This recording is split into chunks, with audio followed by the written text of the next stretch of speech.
We're speaking to neuropsychologist Matt Staios about a new book that he's... is it finished? You're writing it, or is it just done? So I'm in the process of finishing off a draft to a chapter. So the book is being put together by an international consortium of neuropsychologists through... So what's it about?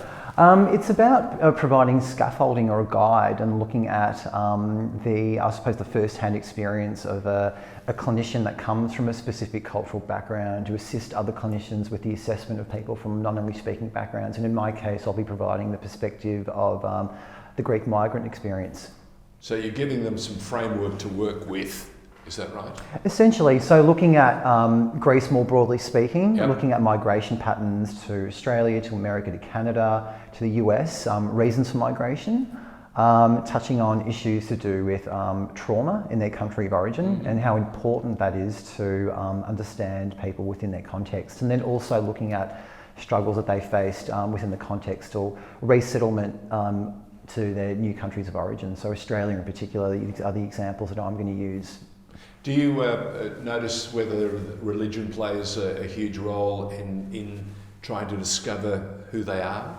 I think it certainly forms a part of their psyche, Their journey, their personality. Yeah. Absolutely. I think, given all that they've been through, particularly the elderly generation, in terms of exposure to war, to civil war, to the Second World War in particular, which is a lot of the people that I'm currently dealing with in private practice. When you say the Civil War, we're talking about the Greek Civil War. We're talking about the Greek Civil War, which is a remarkable episode in history in Greece. Yes. Because we never saw anyone brought to justice for their atrocities. It's one of those unbelievably painful episodes where there was so much going on in Greece at the time. The World War II had just finished. Yeah. The superpowers were playing their games. The Cold War was also being enacted at every level. Yeah. And as if the Greek government or the Greek authorities didn't have enough energy or time to seek out the troublemakers, the people who are responsible for the atrocities, those 11 days, horrific days, and do something about it. Yeah. And people have been living with that pain for a lifetime. Have you sensed that? I certainly have, and I think, when after the end of a war, there was a power vacuum in Greece, there was a power vacuum in China, there was a power vacuum in Korea, so these are all fertile grounds for communism or democracy, so, Correct. You have these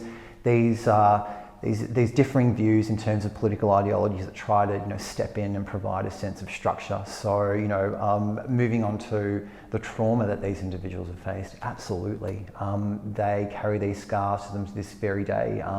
Post-traumatic stress. Moving to Australia, adjustment issues on top of post-traumatic stress, leading to marginalisation in Australia, in America, in other English-speaking countries, which they chose to relocate to for, in search of greener pastures, if you will. And you've certainly covered this in a documentary that you did back in the day, Yes, we did. where you looked at, the Greek social conspiracy scandal of the late 70s. Yes. When the federal government of the day sought fit to accuse the Greek community of Australia in Sydney and Melbourne of running a colpo, a sort of fraud that was initiated by community leaders and psychiatrists who were in the know and also in the pay of certain brokers. It was an extraordinarily horrible story. We discovered, we filmed, the film is called Witch Hunt. It took us about 5 years to do it. Yeah. And when it came out, it opened a lot of people's eyes. And there are some people who still have got away with just about murder because a number of people committed suicide. They were so embarrassed by being accused of such things, especially when they were professionals and they were doing their absolute and utmost best to improve the lives of fellow Greeks in Australia. And they were found, they were accused of being, frauds. Terrible thing. And some of them took their own lives. Look, it's a horror story, but I suppose you've seen this mirrored and played out time and time again. It's as if we don't learn. Echoes of the past, I suppose, destined to haunt us again. And I think When I started my clinical training, I realised that some of these methods that we were using, were largely, put in place for educated white middle class individuals. The concept of psychological testing, IQ, for example, is largely based on, a Western model of thinking.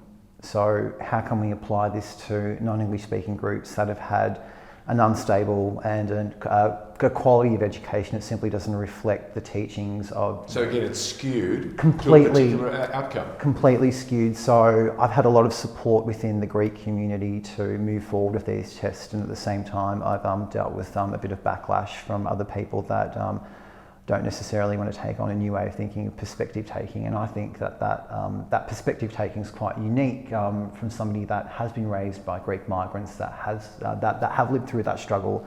So while I can't necessarily appreciate that struggle to that extent, not having lived through it myself, I can certainly empathise, and I can provide a way of looking at things through a culturally nuanced lens. And if we're looking at the concept of multiculturalism per se, 50 years ago, when provisions were there, in order to bridge these gaps, looking at it, over the last 10 to 15 years per se, an ethnocentric or a culturally specific model of care hasn't really been delivered. I think you're very, very accurate there. Do you believe that the associated broadcasters who had a responsibility to support those communities, to offer them more than just lip service, have dropped the ball? Places like the ABC and the SBS, who had a particular charter to fulfil, have they done the right thing? Well, I think it goes beyond that. I think it's quite systemic in terms of the I suppose the neglect that the multicultural communities have faced here in Australia. Looking at the Multicultural Commission, looking at the Minister for Multicultural Affairs, and a broader array of people that haven't really been continuing this conversation piece, looking at it from a culturally nuanced perspective. That in itself is a failure of policy. So we need to be making these provisions for the ageing communities here that are, that come from culturally and linguistically diverse backgrounds, new migrant groups, in Correct. fact. So they seem to be getting the same sort of treatment today, these new communities, these new minority communities, that the Greeks, the Italians, the Maltese had to endure 50, 60, 70 years ago. I couldn't have said it better myself. And let me ask you a question, George. Why have I been fighting so hard to push a new way of thinking, to produce a range of tests to accurately detect cognitive impairment in ageing Greeks, when this should have been done 20 years ago, or 30 years ago, in fact? And I've sat down with a number of Greek politicians, one who's been very, very helpful and really been in my corner all the way, but the others will take it under advisement. It's about not rocking the boat. Some of them, and many of them, have comfortably done what they've done for a lifetime, and as you touched on earlier, to do something new, to think differently, requires a will, and there's no will. The Greeks say, οι αρχαίοι, the ancient Greeks would say, εκεί που υπάρχει θέληση θα γίνει. Well, you can't do something if there's no will. And to take someone and shake it out and see it for what it is, and then say we've got work to do, that takes courage, it takes the ability to stand up to scrutiny. A great many people don't want to be tested under the harsh spotlight. Look, we've got the government at the moment under enormous pressure. We've got Jenny Mikakos, who's of Hellenic background. She's the health minister. Her department, the DHHS, is under enormous scrutiny. Why? Because they've dropped the ball. Absolutely. Not once, not twice, but 3 or 4 times. Absolutely. And this is a real problem that has been going on forever and a day. And it takes courage. It takes this book, I think. Well, we got a working title for it? I don't think that they've come up with a working title yet, but it'll be broken up into several chapters. Mine will be specifically focused on Greek Australians. So if they want more, if they want to know more about the book? It will be published, and we're going to have a little launch party for it through the Greek community. Hopefully next year. So when it's ready, we'll tell you about it on TheInformer first. How about that? That sounds great. Okay.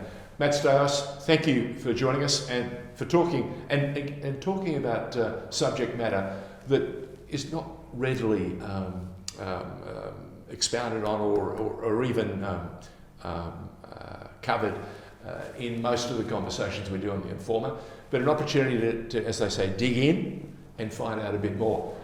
To your forefathers, bless them, keep stirring them, and all the very best with this new book. Thanks, George. It's an absolute pleasure. Pleasure.